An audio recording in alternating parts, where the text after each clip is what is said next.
દેશના હીરા ઉદ્યોગનું કેન્દ્ર ગણાતા સુરત માટે ચિંતાજનક સમાચાર સામે આવ્યા હોય તેમ ઓડિશા સરકારે લેબગ્રાઉન્ડ ડાયમંડ ઉદ્યોગને પ્રોત્સાહન આપવા માટે 3 મોટા પ્રોજેક્ટને મંજૂરી આપી છે।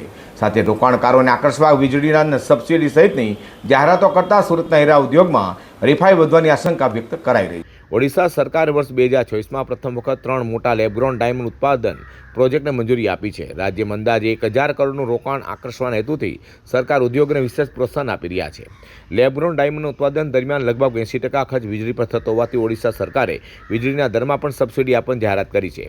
આ નિર્ણયથી નવા ઉદ્યોગકારો ઓડિશા તરફ આકર્ષાય તેવી શક્યતા વ્યક્ત થઈ રહી છે। નમસ્કાર, મારું નામ છે Bhavesh Tak, diamond worker union vice president. Lab grown diamond industry માટે અને ગુજરાત માટે આજે જે સમાચાર આવી રહ્યા છે ખૂબ ગંભીર અને સરકારે વિચારવા લાયક છે।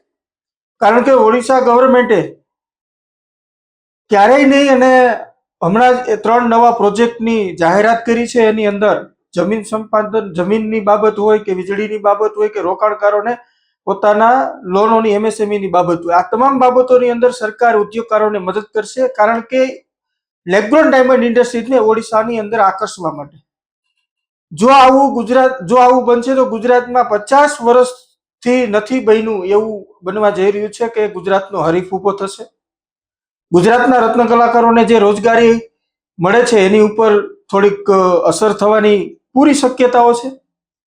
બીજી બાબત કે લેબગ્રાઉન્ડ ડાયમંડ ઇન્ડસ્ટ્રીઝ, એક તો લેબગ્રાઉન્ડ ડાયમંડના ભાવ દિન પ્રતિદિન ઓછા થતા જાય છે અને જો આવી રીતે ઓવર પ્રોડક્શન થશે તો લેબગ્રાઉન્ડ ડાયમંડના કારણે જે લોકોને રોજગારી મળે છે એ લોકોને રોજગારી ઉપર પ્રશ્નાર્થ મુકાઈ જશે।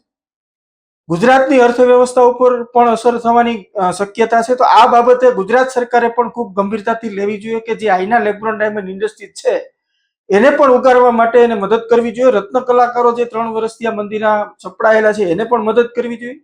આ ગુજરાત ગવર્મેન્ટ અને ગુજરાત લેબગ્રાઉન્ડ ડાયમંડ ઇન્ડસ્ટ્રી માટે ખૂબ ગંભીર બાબત છે। સુરતનો 50 વર્ષના ઇતિહાસમાં પહેલીવાર એક હરીફ ઊભો થઈ રહ્યો છે। તો આ બાબતે સરકારે ખૂબ ગંભીરતાથી લેવી જોઈએ અને ગુજરાતના જે કાંઈ ઇન્ડસ્ટ્રીના લોકો છે, રત્ન કલાકારોને સાચવવા જોઈએ। કારણ કે લેબગ્રાઉન્ડ ડાયમંડ દિન પ્રતિદિન નીચે ગગડતો જાય છે તો એક હરીફ ઊભો થાય તો કેટલી ગંભીર પરિસ્થિતિ નિર્માણ થશે એ સૌએ જોવું જોઈએ। નમસ્કાર। બીજી તરફ લેબગ્રાઉન્ડ ડાયમંડનું ઓવર પ્રોડક્શન થતાં વૈશ્વિક બજારમાં તેના ભાવ સતત ઘટી રહ્યા છે। આવી સ્થિતિમાં ઓડિશાની નવી નીતિ સુરત અને ગુજરાતના હીરા ઉદ્યોગ માટે પડકારરૂપ બની શકે છે।